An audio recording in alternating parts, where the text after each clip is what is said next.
My name is Abbie Trzeciak. I go to Seneca Valley High School and I play basketball, volleyball, and track.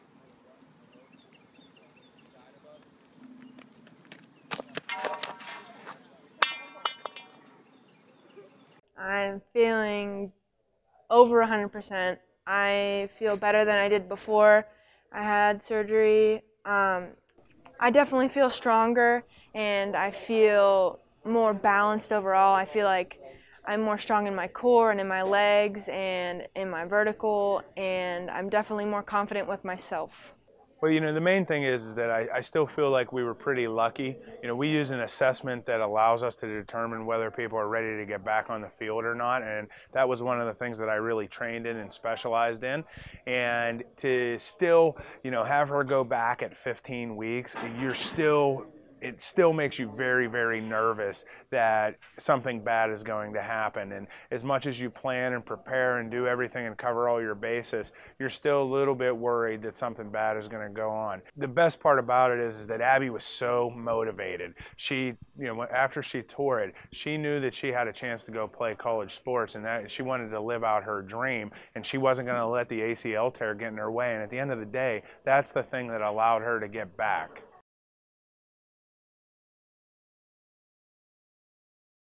That's an awesome opportunity. Having tearing my knee and my ACL, I was a little concerned at the beginning, not being able to get the opportunities that I wanted in the future and playing at college. So being able to say that I'm going to a Division I college to play volleyball is amazing. I had schools who, when they heard that I tore my ACL, they kind of shied away, and I actually had one take away a scholarship. But Providence was there the whole time. They had interest in me before, and once they heard that I tore my ACL, they were very supportive the whole entire time. They checked up on me after surgery. They checked up on me during rehab, and just even all throughout my senior year for basketball, track. They were very supportive throughout the whole thing. Having been on the college level, it's a big risk taking in an athlete, especially a female athlete that's already tore their ACL. It's a big investment on their part. And, we were just talking about this a couple hours ago, that once you get out of high school, the fun and games is over, and the college and professional level is much more business-like when they make their decisions. And to invest that much money into an athlete that's already had an ACL tear, it's a little bit scary, especially when we know the re-tear rates are really high. 1 in 10 female athletes at the college level has torn their ACL. So again, this is an epidemic that's going on. They know that it's already risky enough by bringing a female athlete into a competitive sport that requires running and cutting and jumping. So to bring somebody in that already has an ACL tear, it is a high risk, and they're paying attention to that a lot more nowadays. But the other thing that I can say is that they're also passing over on this thing a lot more nowadays, because they know that if girls get the right training and they do the right things, that they're going to be okay. So I would say, and this is anecdotal, that these schools that are probably allowing the girls that have already torn their ACL to come in, they probably have a plan to try to make sure that they're going to train them correctly, especially in sports like volleyball, basketball, and soccer. And in my opinion, that should be something that is, for female athletes, that's just incorporated in for all of them. Unfortunately, the information still needs to scale a lot more across the country and really throughout the world. Rhode Island University was the biggest one. I had a full ride there, and they were upset to say that they had to take it away, but they said that I could walk on to their college team if I wanted to, but they took the scholarship away. It was kind of deflating at the beginning, knowing that I had such an amazing opportunity to have all of my college paid for and to go play volleyball, a sport that I love, at a school. It most definitely made me want to come back bigger and stronger, just to prove to them that my story and how I tore my knee is not stereotypical, and that I just wanted to come back and prove to them that I was going to be better than I was before. And throughout the whole process, that was definitely one of my biggest motivators, not just towards Rhode Island and because they took my scholarship away, but a lot of people also told me that I wasn't going to be back and that I wasn't going to play as well as I used to. So that really motivated me to want to get back to where I was and even better than I was before. When Abbie Trzeciak tore her ACL, what hurt most was the thought of losing her entire season. Well, from the first one, it's actually kind of funny. I didn't really know what I was getting into doing the commercial, and I didn't really realize that it was going to be on ESPN and that so many people watch ESPN, and people would come up to me all the time and be like, "Hey, you're the girl on the commercial, aren't you? That was on Revolution." And I'm like, "Yeah, yeah." And at school, people would, come up to me and say that they saw me on the commercial. And actually, the funniest part is random people that I don't even know will come up to me at the store and be like, "Hey, I know you. You were on that commercial." So it's really humbling kind of to see like people who don't even know me, but they know my story and they know how I recovered, and they come up to me and tell me about it. It's kind of makes me feel like I'm famous a little bit. So you're a local superstar. I guess so. You know, on my end, it did what I wanted it to do. It got the story out there. You know, this whole ACL epidemic that's going on right now. People need to know about it, and people need to know that there's a place out there that can really do a better job from them. And, you know, at some day in the future, if the playing field is all equal, that's great for me. I did my job then. But you know, ultimately, we want to promote the awareness that there's a different level of concern and attention to detail that needs to go into these rehabs. And ultimately, Abbie did something that was totally amazing, and I really thought that people should have known about it. It wasn't out of any disrespect to Dr. Laniel, but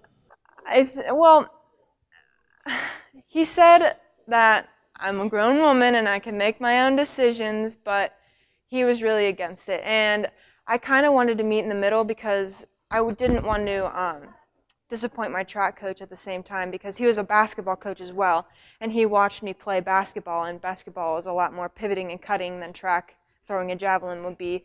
So I kind of wanted to meet in the middle with Dr. Laniel and Coach Pico. So in 8th grade, he pulled me aside and he said, "Abbie, you have an amazing opportunity that can happen these next 4 years." He said that I was going to be a 12-letter athlete, and that since freshman year, actually more since 8th grade, I've had this goal in my mind that I wanted to be a 12-letter athlete. And I tore my ACL in May of my junior year, so I had lettered for track, so I was at 9.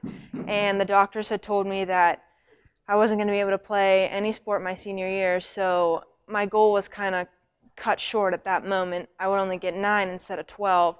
And that was another motivator for me to get back, because I wanted to get a letter for volleyball and a letter for basketball and a letter for track.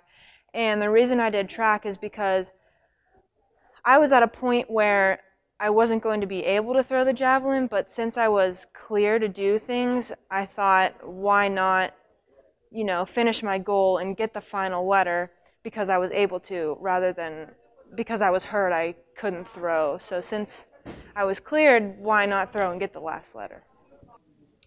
I wasn't that upset. I wasn't that surprised, really. You know, we had a long talk, and I treated her like an adult, and she is an adult. She's a really mature, intelligent athlete, and I was a little bit disappointed and a little bit scared because that was the way that she tore her ACL from the beginning. And ultimately, my job is to give her advice and try to give her the best information possible so she can make the decision and her family can make the appropriate decision. And they made their decision. And the tough part is, if you make your bed, you have to lie in it. So ultimately, this had worked out for us. But when you're really looking at how you're going to assess the situation, she's now accepted a volleyball scholarship to a Division I school. This is her dream. This is what she wanted to do. But now you're going to take a risk to throw the javelin for what? You know, that's the question. What's the benefit of it? Well, for a competitive athlete as competitive as Abbie was and is, she had to do it, and I totally get it. I was an athlete myself, but you know, I'm an older man now, and I understand why you wouldn't want to do those things, and that's my position to advocate doing the safer, less risky thing, especially when you're talking about a scholarship being on the line. I mean, could you imagine if she would have retore? We'd be telling a whole different story right now, and that's what I was trying to avoid. I wanted her to get out of her high school season, you know, her high school career, go to prom, graduate, get ready for college, and go, and everything's going to be fine, and go live her dream and have fun playing college volleyball.